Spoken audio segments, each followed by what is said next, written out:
Not everyone is happy in their religion. Not every believer is at ease in the mosque or in the church or even in their dreams. They pretend to believe more than they do for various reasons, but this is not the same as not believing at all. They doubt, but with that doubt comes fear. For in Islam and Christianity, doubt alone is reason enough for God to roast you on a spit forever without a single coffee break. My aim has always been to persuade such people that there is nothing to fear, to convince them that their doubt is not to be the cause of their damnation, but the key to their salvation from a life tainted and occasionally ruined by irrational fear. It's a battle of ideas, and as such, the battlefield is the mind. But as with an actual battle, military tactics can be of use. But what use is an entire army, indeed all the armies on earth, against an all-powerful, all-knowing, supernatural God? The answer is, of course, no use whatsoever, if the God concerned is real.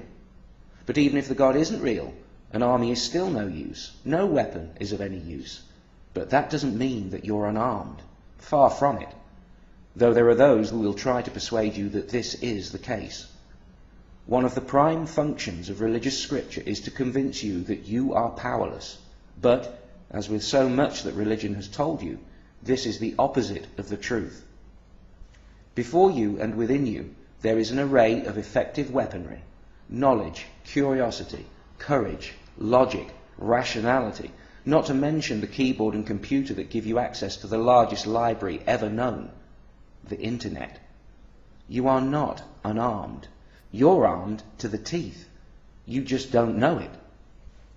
If you are uncomfortable, if you are willing to fight for your mind, as the great philosopher Rooster Cogburn once said, "Fill your hand, you son of a bitch!" If God is real, then you are essentially trapped in its world where you can be crushed at any time. But if this God is just an idea, then it is trapped in your mind where you have the power, if you can learn to use it. But what can you do? Where should you start? Any general will tell you that you do not, as a rule, divide your main force on the battlefield, and you never, ever, ever attack your target at its strongest point. But this is the mistake that so many make when trying to disprove a supernatural God. They throw everything they've got, their entire arsenal, all their intellectual force, directly at the God, trying to unravel convoluted theological arguments that have been refined for centuries. And they all too often fail. As Christians will often tell you, Christianity is the anvil that broke 1,000 hammers. But this isn't any wonder. For as with an anvil, all religious scripture is designed for purpose, to take the blows. You do not hammer an anvil away. You melt it down.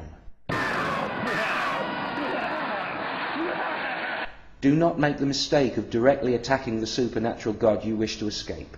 Gods are far too slippery and they can anticipate any ambush. But they do have a weakness, an unguarded gate to their heavily fortified castle. Shift your aim to the left. That is your target. That is the weak point. All gods are supernatural. All of them. If you use your energy to study the natural, to dismiss your belief in the supernatural, then whatever remains, whatever might have created this universe, it cannot, by definition, be a god. Defeat the supernatural, and you will defeat all gods. They will simply melt away.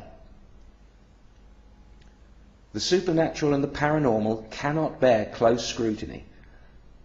You may believe in astrology, tarot cards, Ouija boards, ghosts, poltergeists, telepathy, telekinesis, spells, curses, clairvoyance, mediums, remote viewing, faith healing, miracle cures, crystal energy, etc. But if I offered you $1 million to find the truth on any of these matters, you could and you would do it. You would apply your mind to the problem as you've never done before, and this, of course, is what's required to break free. I used to believe in ghosts. For 28 years, all the questions and doubts I had could be answered by any idiot I encountered, and it was enough to keep me believing. But after studying the natural world for only a few months, I lost my belief in ghosts without even trying. I had far better answers for my questions. For instance, how much does a ghost weigh? The answer you will get from most people is nothing at all. But if that's true, ghosts cannot have mass or momentum and cannot feel the force of gravity. And if that's true, there's nothing binding them to the surface of the earth. Without gravity to keep them here, any ghost that appeared before you would instantly disappear with a somewhat shocked expression at tens of thousands of miles per hour, due to the Earth's rotation and its motion around the Sun, not to mention the motion of our Sun and planet around our galaxy. The ghosts would not be haunting the place where they died, for that place was left behind, lost between the stars. How are we supposed to be seeing these ghosts? They have supposedly been photographed. But for us to see or photograph anything, light must be involved. Now, you may have heard of moonlight, starlight, daylight, firelight, but we know without any doubt whatsoever that all light is the same. Electromagnetic radiation, photons. Light can only be emitted from or reflected by solid matter with mass. And before they could walk through any wall, they would sink through the floor and possibly keep going to the centre of the earth. Now, I know many of you are saying that I am being too literal, that ghosts belong in the spiritual realm, the same place, incidentally, where I keep my $1 million. But if ghosts can be seen, heard, or move so much as a feather in this world, they must be in the physical realm at the time, and they could be detected, proved to exist by nothing more sophisticated than a set of bathroom scales. Once you look into it, there seems to be no difference between the spiritual realm and fantasy land, and a growing number of people don't think this is a coincidence. Where the spiritual and the paranormal are concerned, each contradictory answer only adds 10 more unanswerable questions. Many are defeated by this instead of drawing the obvious conclusion that these are not answers. This is not knowledge. But there are answers and there is bullshit, and you can learn to tell them apart.